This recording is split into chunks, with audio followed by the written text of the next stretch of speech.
Last night I fed the starter, and now in the morning it's all bubbly and happy. I left it out on the counter overnight. So now that I have lovely bubbly starter, I'm going to take it and combine it with flour and water to make dough. So the first thing I did is I put about 160 grams. You can see I went over a bit, but I don't think it really matters. Into the bread maker, and I'm just going to put this on the dough setting, so it's fine that it's in here. It's not going to bake in there at all. Then is added. I made this down to 0, and then I've added 230 grams of water. So this is what I have now. I've got my starter in there, my 160 grams of starter, and 230 grams of water. Now this is just me, but I'm going to do 400 grams of flour, and I've started off by doing 134 grams of like a whole wheat. So I started by putting that in. Okay, and now I have almost 400 grams of flour. The rest of this flour is just white flour. That's all it is. Okay, the next thing I've done is added 1.5 teaspoons of salt. So it's in there. And it blends with the flour, but it's in there. We got the salt in there. Now this is completely optional. I'm just adding 1 tablespoon of oil. I could be adding, this is just canola oil, but extra virgin olive oil would be awesome as well. This one is completely optional. It's not in the Patrick Ryan recipe. The next thing that I really love to do, and the final thing that I love to do, is to put some kind of herbs. It could be anything like these Epicure blends. Also, super yummy, is some garlic powder, right? And this, or anything that you've got, or a blend of oregano and garlic and basil and dried parsley, that kind of thing, makes for a really nice herb bread. And how much do I put in there? At least a couple teaspoons, could be more, per loaf.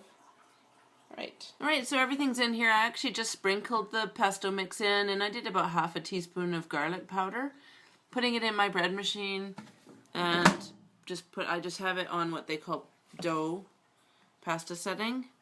Different for everybody. And it's already on, so it actually has to wait half an hour before it starts mixing. So I put the timer on, which is a total of 2 hours. I put it on as I start putting all the stuff in the bread maker, because it takes half an hour for it to get ready for mixing. But I hope that you have a stand mixer or something that's a bit more efficient than mine. This is just what I've got. This is what I've got after 2 hours, and I'm going to take it and touch it very minimally while I transfer it to my bread pan. Alright, so the first thing I'm going to do is prepare this pan, just so that it's ready, right? So I'm going to coat it on the inside with some butter, and then flour it. Dust it with flour thoroughly, right up the sides. We don't want it sticking higher up here. Alright, so now this is completely coated with butter and floured, and then the extra flour I actually just put here, because I'm going to need that surface floured anyways for when I put the dough out. And then I've got this lovely device here, which will also help me to not touch the dough too much.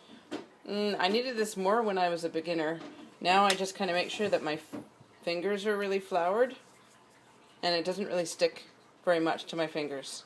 Alright, so now I'm going to dig in here and get the dough out, and it's behaving really nicely for me today. Not always the case.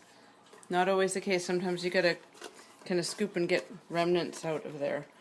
It's coming out onto my floured surface. That's great. That's not usual, so I'm happy. Just gonna dig out the little guy. Sometimes actually what I do to get it out clean, kind of on a bad day, is I'll actually grab the dough from the pan here while it's spinning. That seems to go over quite well. So, like I said before, very minimal touching here. I'm not going to touch much.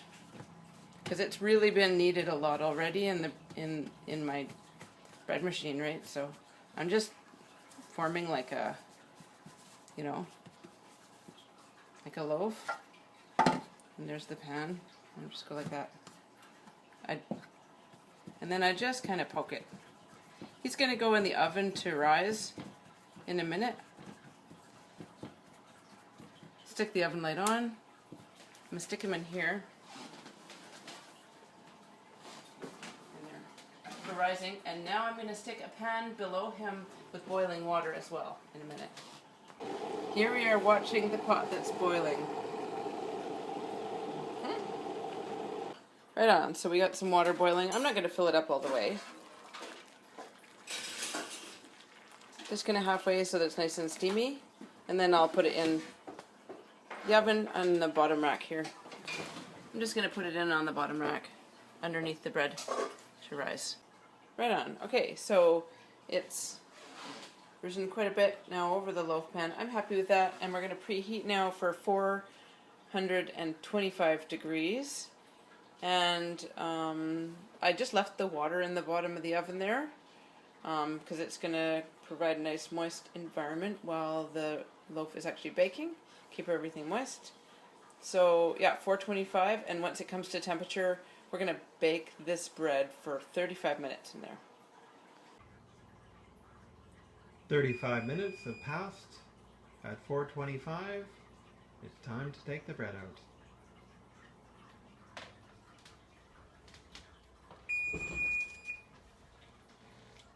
Looking good.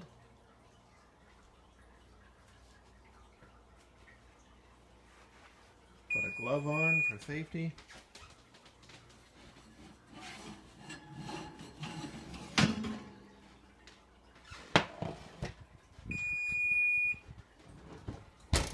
Gorgeous.